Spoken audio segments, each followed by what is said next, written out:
Hey guys, your daily दोस्त super goblin. आज हम फेज 4 की टॉप 5 विलेन के बारे में जानने वाले हैं। मेरे लिए ये थोड़ा सा मुश्किल था किसे चुनूं और किसे नहीं, क्योंकि हर एक विलेन खुद में स्टैंड अलोन विलेन रहा है। फिर भी मैंने ऐसा 5 विलेन को रैंकिंग किया है जो बाकी की विलेन को धूल चटा दे। आपको कौन सी विलेन सबसे ज्यादा पावरफुल लगता है, कमेंट करो। चलिए स्टार्ट करते हैं बिना किसी इंट्रो के।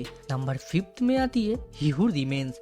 लॉकी ने एंड में मेन विलन को इंट्रोड्यूस करके ऑडियंस के दिमाग हिला डाला था, जो रोल जोनाथन की द्वारा किया गया He Who Remains. Ant-Man and the Wasp Quantumania movie की मेन विलन कैंग का ही एक अल्टरनेट वेरिएंट रहा है, जिसने लॉकी सीरीज में गॉड ऑफ मिसचिफ यानी लॉकी को डरा के रखा था। ये बंदा मल्टीवर्सल वॉर जीतने के बाद एमसीयू की सेपरेट टाइमलाइन को क्रिएट किया।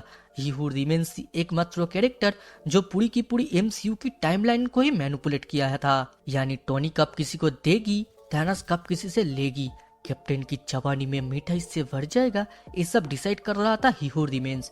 मगर उसका मौत मल्टीवर्स सागा के लिए किकअप जैसा काम करता है। तो चलिए आगे बढ़ते हैं। नंबर 4 में आती है गॉड द गॉड बुचर, जिसने कसम खा लिया था हर एक गॉड को बुचिंग करना, जिसने देवता के ऊपर इतना यकीन करता था जब उसका रेस खत्म हो जाती है, खुद के बेटी मर जाती है, तब भी गॉड को पूछता। फिर वो एक गॉड से मिला एंड उसे पता चला कि गॉड के अंदर दिल नहीं होता, जिसलिए खुद के मंजिल की तरफ निकल जाती है गॉड को बुचिंग करने। मूवी में इसका उतना बुचिंग को नहीं दिखा है, मगर कॉमिक में ऐसा बहुत सारे गॉड को मार चुका है। मूवी में एक अच्छा काम किया है, ब्लैक होल से खेलने वाली गॉड फेलिगर को दिखाया है, जिससे गॉड मार चुका था। गॉड को डर अपना लग सकता है, मगर इविल गॉड को मार के शांति लाना ही उसका मकसद था। और तो ये बंदा कॉस्मिक बीइंग इटर्निटी से भी मिला है, जो कोई छोटा मोटा काम नहीं होता है। थर्ड में आती है ग्रीन गॉब्लिन। नॉर्मन खुद के दिमाग में किसी का आवाज सुनता था, टाइप ऑफ इविल, टेक्निकली उसे मेंटल पेशेंट भी बोल सकते हैं। नॉर्मल जब अर्थ 616 यानी मार्वल की प्राइम यूनिवर्स में आया, तब पीटर अंदाज लगा लेती है नॉर्मन कौन सी खेत की मूली है। नॉर्मन से मिलने की बाद उसे पता चला नॉर्मन एक डरा हुआ इंसान है। यही समझना पीटर की सबसे बड़ा भूल था, जिसके कारण नॉर्मन खुद का असली जलवा दिखाया एंड आंट मे को पीटर खो देती है। ग्रीन गॉब्लिन एमसीयू में अब तक ऐसा एक विलेन रहा है जो दोनों मल्टीवर्स की विलेन को एक साथ ले आया था एंड लास्ट में टॉबी मैगवायर की स्पाइडरमैन को भी मारना चाह रहा था।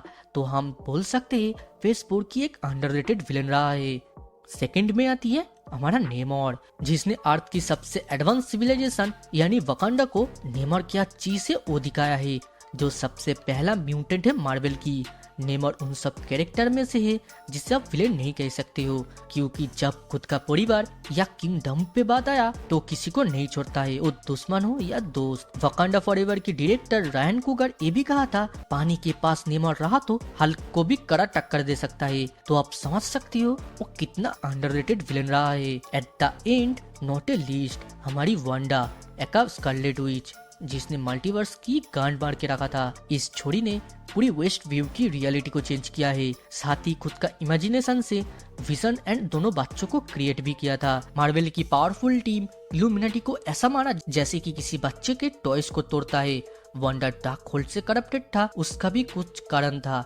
मल्टीवर्स ऑफ मैडनेस में हम सब एक ऐसा वंडर को देखे जो खुद में ही एक टेरिफाइंग विलेन रहा है, खुद के बच्चे के लिए किसी भी हद तक गिर सकता है एंड वंडर को रॉ पावर यूज करते हम देखे, जिससे डॉक्टर साहब भी रोक नहीं पा रहा था। वंडर का ही वजह से शायद मार्वल की इनकर्सन शुरू हुआ है, इसी कारण वंडर टॉप 1 में है। हे दोस्तों, ये तो मेरा ओपिनियन था, मगर आपका भी कोई ओपिनियन है कमेंट में बताओ। वीडियो अच्छी लगी तो लाइक शेयर कमेंट करना एकदम नहीं भूलना। फिर मुलाकात होगा दूसरे किसी वीडियो दूसरे किसी टॉपिक में।